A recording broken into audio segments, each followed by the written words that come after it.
सोचो, तुम अपने दोस्तों के साथ एक सिंपल डिनर पे जाओ, सब कुछ नॉर्मल हो, हंसी मजाक, बातें, मेमोरीज, लेकिन अचानक पूरे घर की लाइट चली जाए, फोन एक साथ क्रैक हो जाए और बाहर सिर्फ एक ही घर में लाइट जल रही हो। तुम वहां जाओ और खिड़की से अंदर झांको तो क्या देखोगे? तुम खुद, सेम लोग, सेम डिनर, सेम तुम। अब सवाल ये नहीं है कि वो कौन है, सवाल ये है तुम असली हो या वो। आज की कहानी है एक ऐसी रात की जहां रियलिटी कॉपी बन जाती है और ट्रस्ट सबसे बड़ा इल्यूजन। कहानी शुरू होती है एम से, जो अपने बॉयफ्रेंड केविन के साथ एक डिनर पार्टी के लिए निकलती है। 8 पुराने दोस्त एक आलीशान घर में डिनर पार्टी के लिए इकट्ठा होते हैं। शराब, हंसी मजाक और पुरानी यादें ताज़ा हो रही हैं, लेकिन इस सामान्य माहौल के पीछे एक अजीब सी बेचैनी दबी हुई है। रात का मुख्य आकर्षण है मिलर का धूमकेतु, जो आज रात पृथ्वी के बेहद करीब से गुजरने वाला है। खबरों में बताया गया है कि इसका प्रभाव असामान्य हो सकता है, लेकिन किसी ने नहीं सोचा था कि ये रात उनकी जिंदगी की सबसे डरावनी रात बन जाएगी। अचानक एक ऐसा मंजर सामने आता है जो किसी की भी रूह कंपा दे। मेज पर रखे हर एक दोस्त का स्मार्टफोन एक साथ बिना किसी कारण के पूरी तरह से चटक जाता है।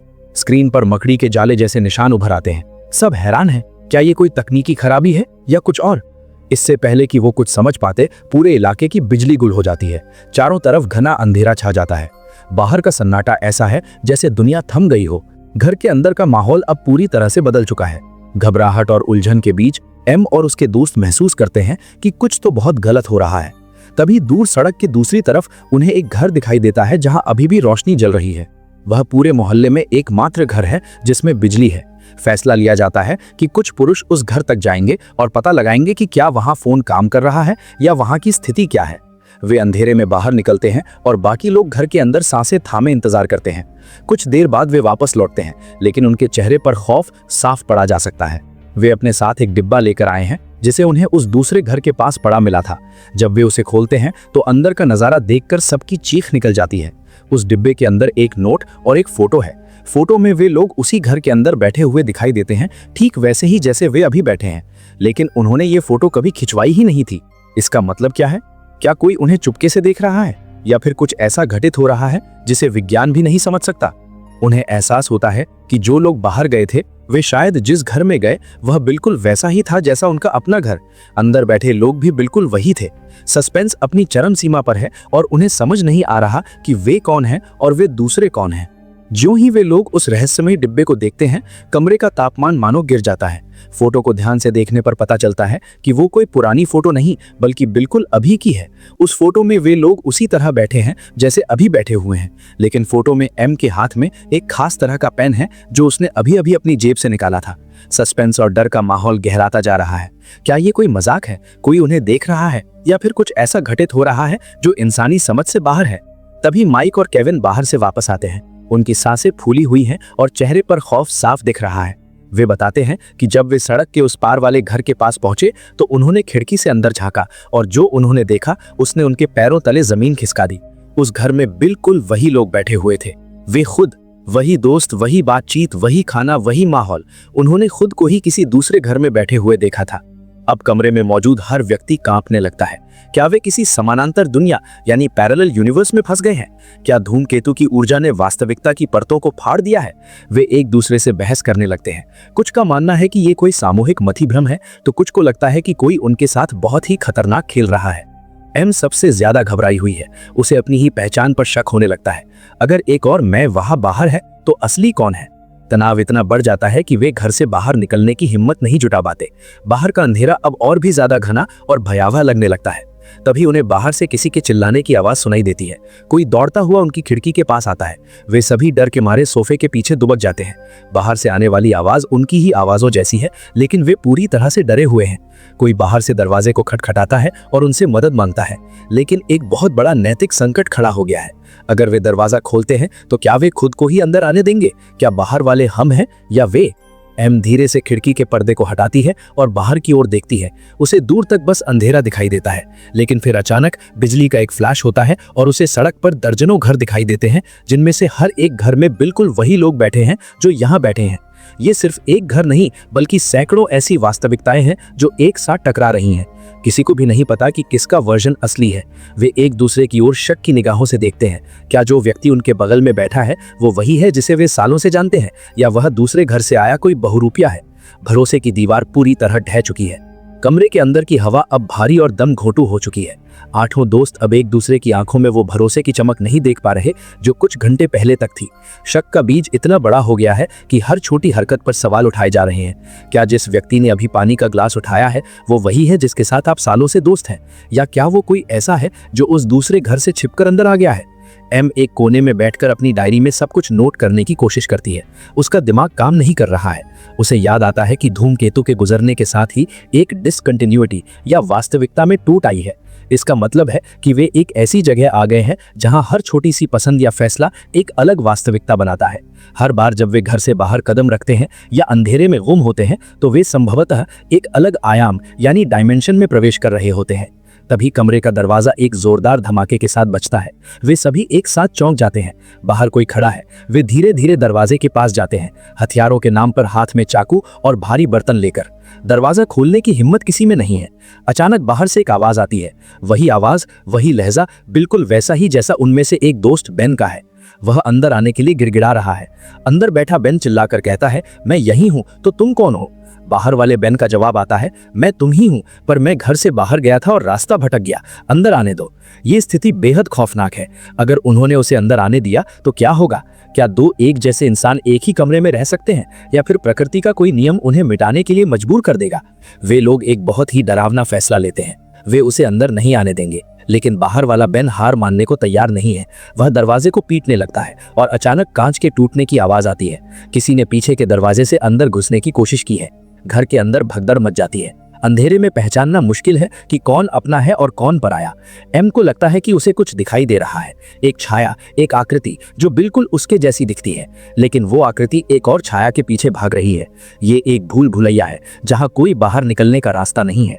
उन्हें समझ आ जाता है कि ये रात कभी खत्म नहीं होगी और शायद वे कभी अपने घर, अपनी असली दुनिया में वापस नहीं जा पाएंगे।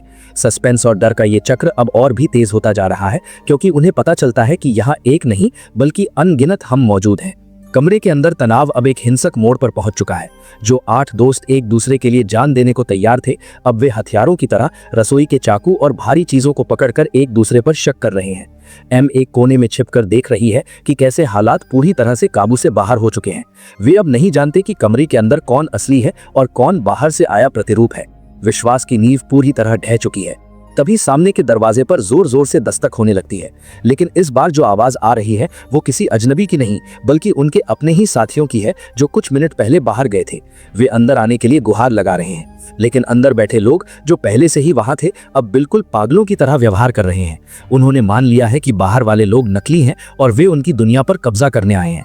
कमरे में मौजूद माइक, जो पहले से ही मानसिक रूप से कमजोर और आक्रामक होता जा रहा है, एक बंदूक जैसा दिखने वाला भारी औजार उठा लेता है। अंधेरे में एक छीना झपटी होती है। कोई चिल्लाता है, किसी के गिरने की आवाज आती है। एक भयानक सच सामने आता है। वास्तविकता के इन अलग अलग टुकड़ों के टकराने से लोग मानसिक रूप से टूट रहे हैं। एम को अचानक एक बहुत डरावना ख्याल आता है। वह महसूस करती है कि वे एक ऐसी जगह आ गए हैं जहां हर बार जब वे अंधेरे से बाहर निकलते हैं वे अपनी किसी ऐसी वास्तविकता में प्रवेश करते हैं जहां चीजें थोड़ी अलग हैं। अचानक घर के अंदर का दरवाजा टूट जाता है। अंदर और बाहर की दुनिया का मिलन हो जाता है। लोग चिल्ला रहे हैं, एक दूसरे पर हावी होने की कोशिश कर रहे हैं। माइक एक ऐसे शख्स पर हमला कर देता है जो बिल्कुल उसी के जैसा दिखता है। यह दृश्य किसी नरसंहार से कम नहीं है। खून बह रहा है, चीखें गूंज रही हैं और धूमकेतु की नीली रोशनी खिड़कियों से अंदर आ रही है, जैसे वह इनकी इस बर्बादी का तमाशा देख रही हो। एम को एहसास होता है कि अगर वह यहीं रुकी रही तो वह भी इस हिंसक पागलपन का शिकार हो जाएगी। उसे एक मौका दिखता है, एक ऐसी खिड़की जिससे वह बाहर अंधेरे में भाग सकती है। लेकिन बाहर की दुनिया में तो पहले से ही सैकड़ों घर हैं, जिनमें सैकड़ों और एम है। ये एक अंतहीन भूल भुलैया है। वह एक गहरा सांस लेती है और खुद से कहती है कि अब उसे सिर्फ अपनी जान बचानी है, चाहे उसकी कीमत कुछ भी हो। वह उस घर से बाहर भागती है, लेकिन उसके पीछे जो होता है वह उसकी कल्पना से भी परे है। घर के बाहर का सन्नाटा अब किसी शोर से भी ज्यादा भयानक है। एम उस घर से बाहर निकलकर अंधेरे में भाग रही है, जहां हर कदम पर उसे एक नया घर, एक नई चुनौती और एक नई वास्तविकता का सामना करना पड़ रहा है। वह देखती है कि सड़कों पर लोग एक दूसरे को मार रहे हैं, चिल्ला रहे हैं और अपनी ही परछाइयों से लड़ रहे हैं। यहाँ कोई भी सुरक्षित नहीं है, क्योंकि हर कोई खुद को असली साबित करने की कोशिश में किसी दूसरे को नकली मानकर खत्म कर रहा है। वह दौड़ते दौड़ते एक ऐसे घर के सामने रुकती है जहां शांति है। खिड़की से अंदर देखने पर वह जो देखती है उसे देखकर उसके रोंगटे खड़े हो जाते हैं। उस घर के अंदर जो दोस्त वहां बैठे हैं वे बिल्कुल वैसे ही हैं जैसे वह पहली बार डिनर पर गई थी, हंसते मुस्कुराते हुए, बिना किसी डर के। वे अभी तक उस खौफनाक मोड़ तक नहीं पहुंचे हैं। एम को एहसास होता है कि ये वो टाइमलाइन है जहां सब कुछ अभी तक ठीक है। वह उस घर में घुसने का फैसला करती है, लेकिन एक बहुत बड़ी चुनौती उसके सामने है। उस घर के अंदर जो एम बैठी है वह बिल्कुल वही है जो वह खुद है। एम एक गहरा सांस लेती है और तय करती है कि अब वह किसी और की जिंदगी या किसी और की हकीकत को नहीं झेल सकती। वह उस एम को हटाकर खुद उसकी जगह लेने की एक बहुत ही खतरनाक और क्रूर योजना बनाती है। उसे लगता है कि शायद यही एकमात्र रास्ता है जिससे वह इस नर्क से बाहर निकलकर एक शांतिपूर्ण जीवन पा सकती है। वह अंदर जाने की कोशिश करती है, लेकिन ठीक उसी वक्त बाहर से कोई और आकर उसे धक्का देता है। ये वो एम है जो शायद एक और दूसरी और भी ज्यादा डरावनी टाइमलाइन से आई है। अब वहां 3-4 एम आमने सामने हैं, सब एक दूसरे को देख रहे हैं, सब में वही डर है, वही घबराहट है। लेकिन इस बार एम ने एक बहुत ही कड़ा और खौफनाक फैसला लिया है। वो जानती है कि इस अराजकता को रोकने का कोई तरीका नहीं है, इसलिए वो उन दूसरी एम को खत्म करने का निर्णय लेती है। संघर्ष शुरू होता है, एक ऐसा संघर्ष जो शारीरिक से ज्यादा मानसिक है। वो एक ऐसी एम को नीचे गिरा देती है जो उससे भी ज्यादा डरी हुई थी। उसे खुद पर नफरत होती है, लेकिन उसके अंदर का सर्वाइवल इंस्टिंक्ट यानी जीवित रहने की इच्छा अब सब कुछ खा चुका है। जब सुबह की पहली किरण निकलती है और धूमकेतु का असर धीरे धीरे कम होने लगता है, एम धीरे से उस घर के अंदर जाती है। वो फर्श पर पड़ी एक टूटी हुई कांच की चीज को साफ करती है, अपने कपड़ों को ठीक करती है और एक मुस्कुराता हुआ चेहरा लेकर सोफे पर बैठ जाती है। उसके दोस्त उसकी तरफ देखते हैं और पूछते हैं, तुम कहां गई थी? एम बस मुस्कुराती है और कहती है, बस बाहर ताजी हवा लेने गई थी। उसकी मुस्कान में एक अजीब सा सूनापन है। वो जीत गई है, उसने अपनी हकीकत चुन ली है, लेकिन क्या वो वास्तव में वही है, या क्या वो भी इस अंतहीन खेल का एक और हिस्सा बन गई है? अचानक उसका फोन बजता है। स्क्रीन पर किसी अनजान नंबर से कॉल है। वो फोन उठाती है और फोन के दूसरी तरफ से जो आवाज आती है वो खुद उसी की आवाज है। वही आवाज जो उसे कह रही है कि वो जानती है कि उसने क्या किया है। कहानी का अंत एक ऐसे गहरे सन्नाटे के साथ होता है जहां दर्शक ये सोचने पर मजबूर हो जाते हैं कि क्या असली एम कभी घर वापस आ भी पाई थी, या जो वहां बैठी है वो सिर्फ एक और भ्रम है। ये फिल्म हमें ये सिखाती है कि हमारी हर पसंद, हर फैसला हमें किसी और दुनिया में ले जाता है, और कभी कभी सबसे खतरनाक दुश्मन हम खुद होते हैं। तो दोस्तों, ये थी कोहेरेंस की वो उलझी हुई कहानी जहां हकीकत और कल्पना की रेखाएं धुंधली पड़ जाती हैं। आपने देखा कि कैसे बस एक छोटे से गलत फैसले ने इन दोस्तों को अनगिनत वास्तविकताओं के ऐसे चक्रव्यूह में फंसा दिया जहां से निकलना नामुमकिन था। क्या आपको लगता है कि जो एम अंत में बच गई वो वाकई असली एम थी, या फिर वो किसी और टाइमलाइन की वो एम थी जिसने अपनी जगह बनाने के लिए सब कुछ खत्म कर दिया? कमेंट में अपनी थ्योरी जरूर बताएं, क्योंकि ये फिल्म जितनी बार आप देखेंगे उतनी ही नई परतें खोलती है। अगर आपको ये सिनेमाई सफर पसंद आया और आप ऐसी ही माइंड बेंडिंग फिल्मों की गहराइयों में जाना चाहते हैं तो इस वीडियो को लाइक जरूर करें। आपकी हर एक लाइक हमें ऐसी मेहनत जारी रखने का हौसला देती है। और हाँ, अगर आप चाहते हैं कि अगली बार आप किसी और फिल्म के इस तरह के सस्पेंस से रूबरू हो तो हमारे चैनल को सब्सक्राइब करना न भूलें, और साथ ही उस बेल आइकन को भी दबाएं ताकि कोई भी नया सस्पेंस आपसे छूट न जाए। अगले वीडियो में एक और ऐसी ही रहस्यमयी कहानी के साथ फिर मिलेंगे। तब तक अपने आसपास की दुनिया को ध्यान से देखिए, क्या पता आप भी किसी और वास्तविकता में तो नहीं रह रहे।